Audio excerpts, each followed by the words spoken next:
say, what were the things that the African countries did right? What did they do wrong? How do we build on all of this and learn lessons so that we can keep Africa rising? So let me talk about 6 things that I think we did right. The first is managing our economies better. The 80s and 90s were the lost decades when Africa was not doing well. And some of you will remember an Economist cover that said the lost continent. But in the 2000s, policymakers learned that they needed to manage the macroeconomic environment better, to assure stability, keep inflation low in single digits, keep their fiscal deficits low, below 3% of GDP, give investors, both domestic and foreign, some stability so that they'll have confidence to invest in these economies. So that was number 1. 2, debt.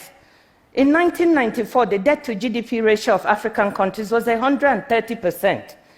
And they didn't have fiscal space. They couldn't use their resources to invest in their development because they were paying debt. There may be some of you in this room who worked to support African countries to get debt relief. So private creditors, multilaterals, and bilaterals came together and decided to do the Highly Indebted Poor Countries Initiative and give debt relief. So this debt relief in 2005 made the debt to GDP ratio fall down to about 30%, and there was enough resources to try and reinvest. The third thing was loss-making enterprises. Governments were involved in business, which they had no business being in. And they were running businesses, they were making losses, so some of these enterprises were restructured, commercialized, privatized, or closed, and they became less of a burden on government. The fourth thing was a very interesting thing. The telecoms revolution came, and African countries jumped on it. In 2000, we had 11 million phone lines. Today, we have about 687 million mobile lines on the continent. And this has enabled us to move forward with some mobile technology where Africa is actually leading. In Kenya, the development of mobile money, M-Pesa, which all of you have heard about, took some time for the world to notice that Africa was ahead in this particular technology. And this mobile money is also providing a platform for access to alternative energy. You know, people who can now pay for solar, you know, the same way they pay for cards for the telephone. So this was a very good development, something that went right. We also invested more in education and health, not enough, but there were some improvements. 250 million children were immunized in the last 1.5 decades. The other thing was that conflicts decreased.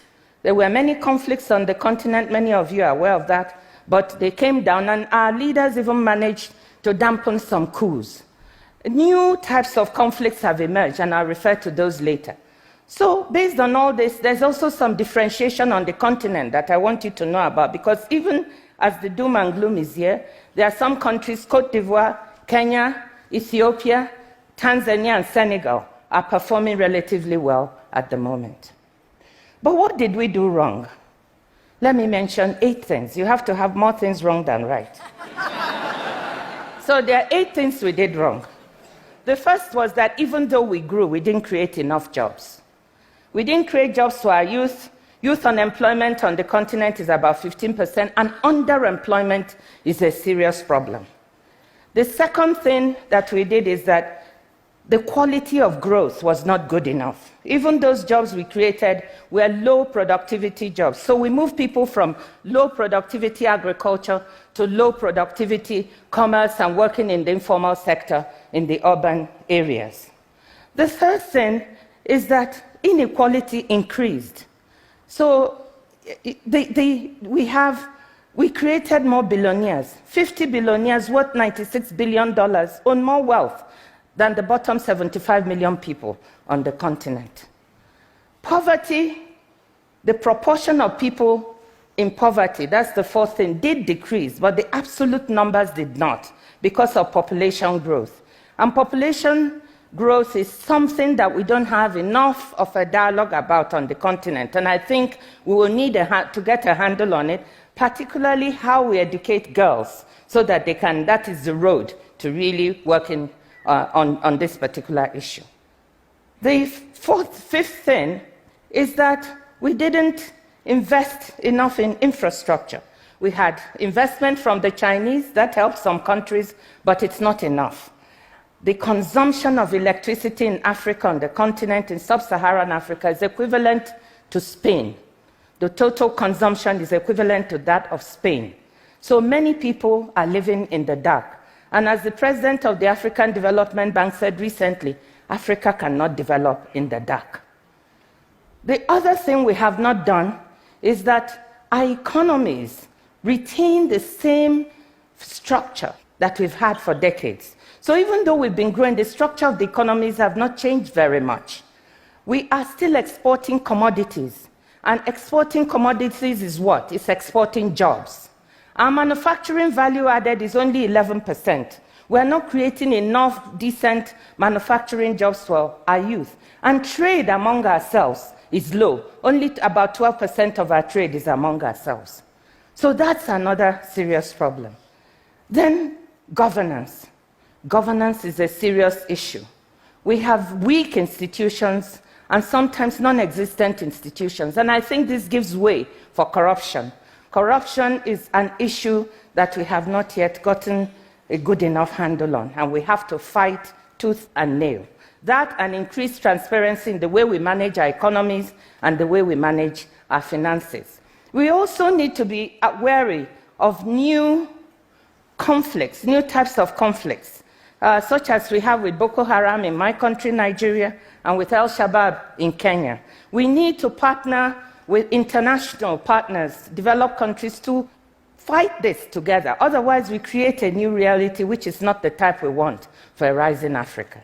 And finally, the issue of education. Our education systems in many countries are broken. We are not creating the types of skills needed for the future. So we have to find a way to educate better. So those are the things that we are not doing right. Now, where do we go from there? I believe that the way forward is to learn to manage success. Very often when people succeed or countries succeed, they forget what made them succeed.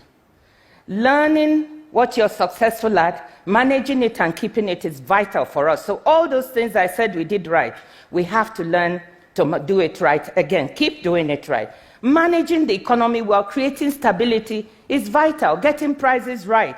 And policy consistency. Very often, we are not consistent. One regime goes out, another comes in, and they throw away even the functioning policies that were there before. What does this do? It creates uncertainties for people, for households, uncertainties for business. They don't know whether and how to invest. Debt. We must manage the success we had in reducing our debt. But now countries are back to borrowing again, and we see our debt to GDP ratio beginning to creep up. And in certain countries, debt is becoming a problem. So we have to avoid that. So managing success. The next thing is focusing with a laser beam on those things we did not do well. First and foremost is infrastructure. Yes, most countries now recognize they have to invest in this, and they're trying to do the best they can to do that. We must. The most important thing is power. You cannot develop in the dark. And then governance and corruption. We have to fight. We have to make our countries transparent. And above all, we have to engage our young people.